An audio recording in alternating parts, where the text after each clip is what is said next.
recipes. So, for today, gagawa tayo ng brown sugar na alam kong paborito nyo bilhin sa mga milk tea shop. Kaya naman, simulan na natin. Okay, so explain ko muna yung ingredients na gagamitin natin sa paggawa ng brown sugar. First is meron tayong caramelized sugar syrup from Enjoy. This is 750 grams. So yung ganito is makakagawa tayo ng 20 to 28 cups ng brown sugar depende sa cups na gagamitin nyo. Sa size ng cups na gagamitin nyo.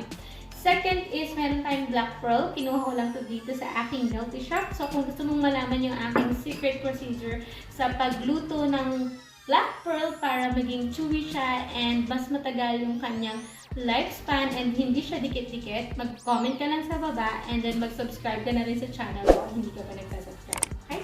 And lastly, syempre, dapat meron tayong fortified milk. So, any brand naman ng milk is pwede.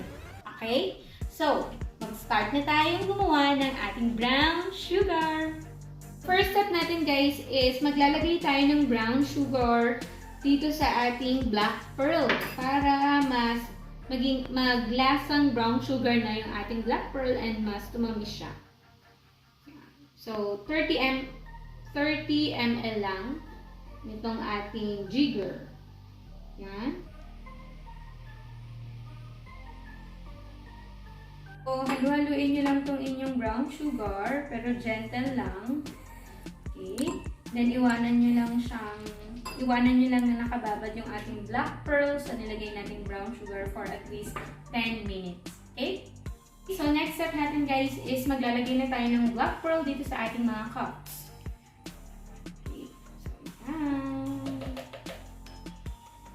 So, pwede nyo siyang iikot. Maglagay ng pearl ng paikot dun sa cups para magkaroon siya ng kulay. Yan. Okay? Ito. Maglagay na tayo.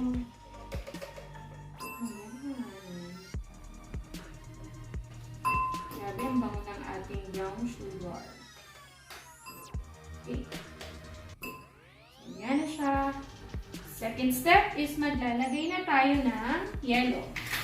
So, pupunuin natin itong ating mga cups ng ice. Hindi ko nabanggit kanina yung ice. Siyempre, kailangan natin ng ice sa ating brown sugar.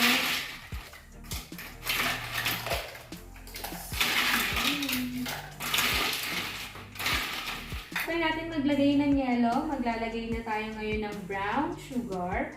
Dito sa ating 16 ounce, ang ating brown sugar is 15 ml ng ating jigger.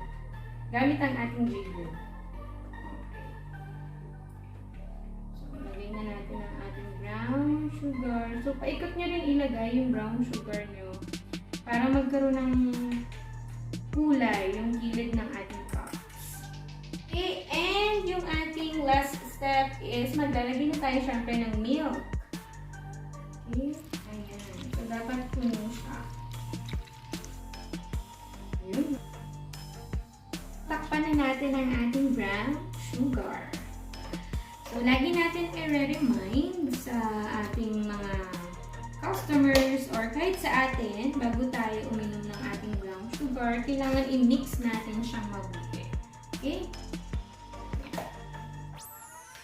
Yan. Yan ang ating malaki. So, dapat nasa harapan yung heart.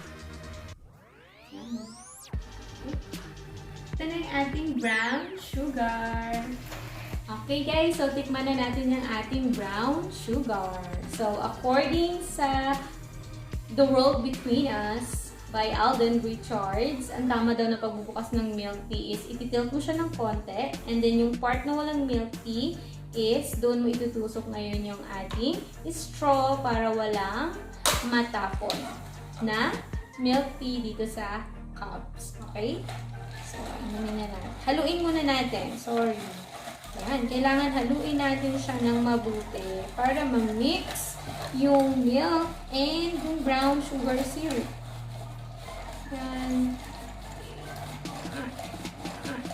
Yung iba kasi pagkatikim nila ng brown sugar is matabang daw. But the truth is, hindi kasi nila hinalo. So, dapat haluin natin siya ng mabuti bago natin inumin.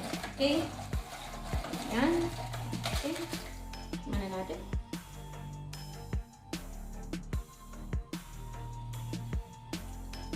Sobrang sarap.